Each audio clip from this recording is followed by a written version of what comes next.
来看原民会为着要推三母语哦，编将近6000万的预算，要来补助奖励使用族语读经，措施有营造友善族语环境的教会。目前嘛已经有400间教会申請哦，慢慢講，愈侪人把母語學轉來。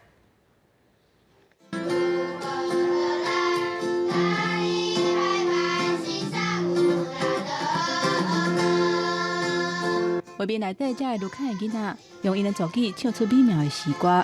原民会为着推动母语，办理原住民族教会推动族语发展奖励计划，按7月7日正式起稿。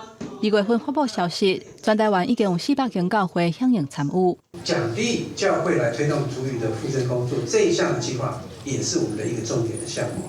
我们要奖励什么呢？就是奖励教会使用族语来正道、教主日行、读经、唱诗，跟营造友善的这个族语环境。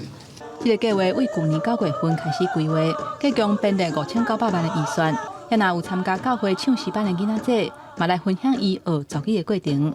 然后我们在教会也会讲族语，我们会用族语祷告，然后周报都用族语写，然后小朋友就是用族语唱诗歌。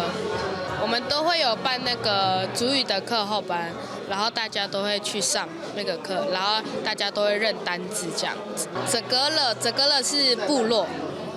然后达呢是家。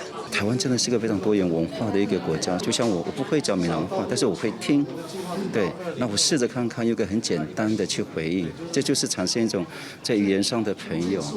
希望透过这个计划推动，让更较侪人把母语找回来，让咱文化根继续传落去。记者柯丹妮、张玉水台北报道。